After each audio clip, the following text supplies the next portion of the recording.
好多人覺得個海咁大，無邊無際，漁業資源極之豐富，海魚肯定都係由大海度捉上嚟，天然乾淨健康過淡水魚。呢個諗法擺喺幾十年前一定冇錯，但隨住養殖技術不斷進步，而家市面上好大一部分海魚一早已經實現咗全人工養殖。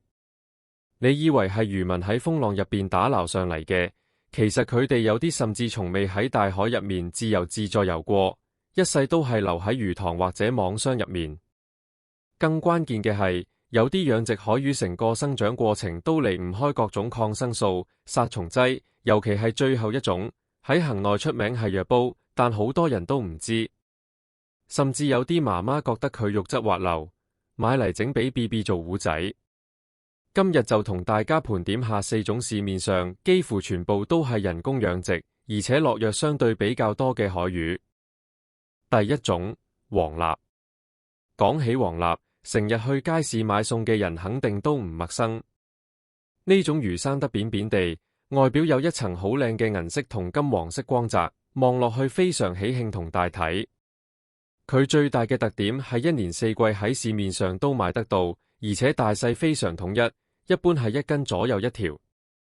最吸引人嘅係佢嘅價錢異常穩定兼且親民，通常只係幾十蚊就有一條，有時去超市撞正特價，甚至10幾20蚊就買到。好多人覺得奇怪，咁靚嘅海魚點解平過好多淡水魚？答案好簡單，你買到嘅黃鱲基本上100%全部都係人工養殖。目前市面上99%以上嘅黃鱲都嚟自內地海南、廣東、福建等南方沿海地區嘅深海網箱養殖。所謂深海網箱，聽落好似好有野生感覺，但實際上就係喺離海岸線有一定距離嘅海面上，用巨大漁網圈起一個又一個獨立空間，黃鱲就密密麻麻生活喺呢啲網箱入面。呢種魚之所以平，係因為佢特別易養，屬於典型嘅貪食一族。只要定時餵人工合成飼料，佢就會狂食狂大，生長速度極快。由放魚苗到長到1斤左右可以推出市場，通常只需要半年左右時間。但生長得快、密度大，必然會帶嚟健康隱患。喺網箱呢種相對擠迫嘅環境入面，黃鱲好容易感染各種海水寄生蟲，又或者因為互相擠擁摩擦搞到魚鱗受損，進而引發細菌性潰瘍。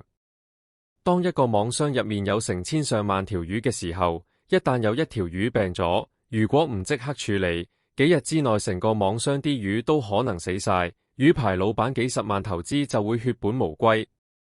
所以喺黃鱲嘅養殖過程入面，用抗生素預防同治療腸炎潰瘍，用殺蟲劑清理網箱上面嘅附着物同魚體表嘅寄生蟲，係行內非常普遍嘅操作。有時為咗貪方便，有啲養魚戶甚至會將藥物直接溝落飼料入面餵。不過關於黃鱲，大家又唔需要過度恐慌。好彩嘅係，因為黃鱲離開水就好容易死，所以佢絕大多數時候都係以冰鮮形式喺超市同街市賣。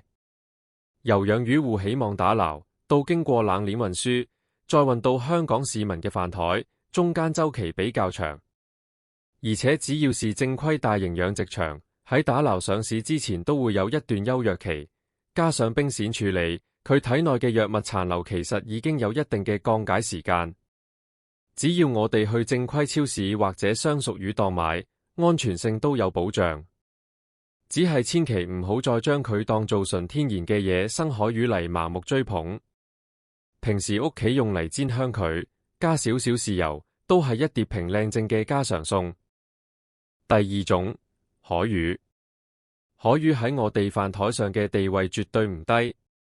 無論係去酒樓食飯，定係喺屋企自己整清蒸魚，海魚都係主角之一。佢嘅肉質比較結實，味道鮮甜，而且除咗中間一條大骨之外，基本上冇嗰種令人討厭嘅碎骨，食起嚟非常方便，大人細路都啱食。好多老人家都中意買嚟清蒸，覺得清淡又有營養，甚至會買俾 BB 做魚蓉糊仔。但你可能唔知道，而家市面上嘅海魚同黃鱲一樣，絕大部分都係人工養殖嘅。真正野生嘅海魚數量稀少，價錢貴好多，一般街市好難見到。養殖海魚主要都係用網箱或者魚塘方式飼養，為咗防止病害，同樣會用到抗生素同殺蟲劑。尤其係海魚嘅寄生蟲問題比較常見，養殖戶需要定期落藥處理。所以買海魚嘅時候，盡量揀冰鮮嘅，避免買游水嘅，因為冰鮮過程可以比藥物殘留多一些降解時間。清蒸之前，用流水徹底洗乾淨魚身內外，都可以減低風險。